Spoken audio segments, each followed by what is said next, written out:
सरपुरी राजवंश का शासन छत्तीसगढ़, जो प्राचीन काल में दक्षिण कोसल कहलाता था, भारतीय इतिहास से संबंध था। राष्ट्रीय धारा इस अंचल से भी गुजरती थी। मुख्य रूप से पहाड़ व जंगली इलाका होने के कारण समग्र अंचल एक छात्र राज्य स्थापित कर पाना कठिन कार्य था। ऐसी स्थिति में सामंतीय व्यवस्था अपनाई गई थी। लगभग 11 दशकों तक इस क्षेत्र में शासन करने वाले सरपुरी के राजाओं या कहे सरपुरी वंश का यहाँ के इतिहास निर्माण में महत्वपूर्ण भूमिका रही है।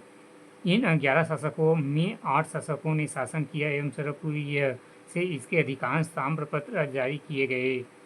इससे अनुमान लगाया जाता है कि इनकी राजधानी सरपुरी थी। इस सरपुरी की पहचान नहीं हो पाई है। इतिहासकार रायपुर बिलासपुर क्षेत्र में इनकी खोज में लगे हैं। मुख्य रूप से सीरपुर के आसपास मल्हार का दावा सामने है। सरब वंश का संस्थापक सरब राज को माना जाता है। ताम्रपत्र में इसे ही वंश का प्रारंभ बतलाया गया है। अंचल के प्रसिद्ध इतिहासकार स्वयं श्याम कुमार पांडे लगभग 342 ई में राजवंश के शासन का प्रारंभ मानते हैं, जबकि डॉक्टर अजय मिश्र शास्त्री 5वीं शताब्दी के अंतिम चतुर्थार्ध 475 ई के लगभग मानते हैं। Doctor P.L. मिश्रा भी 470 ई के लगभग मानते हैं। सरपुरी शासकों का सही काल निर्धारण न होने का मुख्य कारण इन शासकों द्वारा जारी किए गए ताम्रपत्रों में किसी सन या संवत का प्रयोग न होना है। शासक ने अपने शासन के तीसरे 20वें इसी प्रकार वर्षों में ताम्रपत्र जारी कराना दर्ज करवाया है। इन शासकों ने अपना नया संवत जारी नहीं किया है। गुप्त संवत का प्रयोग इसलिए नहीं किया है इतिहासकार उन्हें गुप्तों के अधीन न मान ले। अपनी लगभग स्वतंत्रता स्थिति को दर्शाना था। सरपुरी शासकों की विशेषता यह थी कि यही के स्थानीय व्यक्ति थे। पहले वाकाटक नरेशों के विश्वास पात्र बनकर सामंत राजा के रूप में रहे। फिर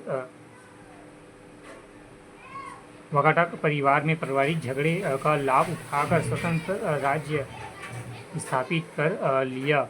गुप्तों से संबंध मधुर रखा। यद्यपि राजा महेंद्र को गुप्त सम्राट एवं समुद्रगुप्त ने परास्त किया कर फिर इस राज्य सौंप दिया। डॉक्टर अजय मिश्र शास्त्री की धारणा थी कि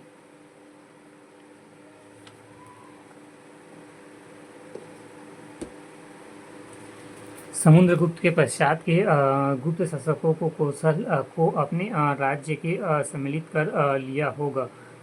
महेंद्र किस वंश का था, इस पर शास्त्री परिनिर्माण की स्थिति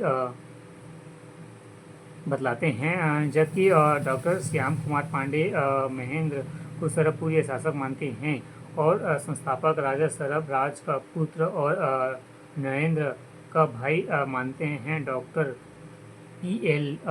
मिश्र महेंद्र को नल वंश मानते हैं। कौशल का प्राचीन इतिहास पृष्ठ 34।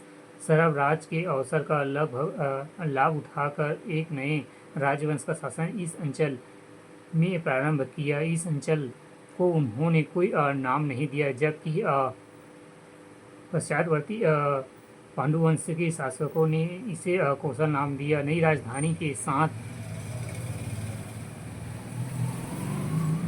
सात अंचल के लिए नया सिक्का भी उसने जारी किया। Doctor P.L. मिश्र के अनुसार सरपुरी शासकों के क्षेत्र अनुसार में लगभग 500 किलोमीटर का लंबा चौड़ा क्षेत्र रहा होगा। छत्तीसगढ़ का रायपुर बिलासपुर रायगढ़ के अलावा उड़ीसा का कालाहांडी तथा संबलपुर क्षेत्र भी उनकी अधीनता में था।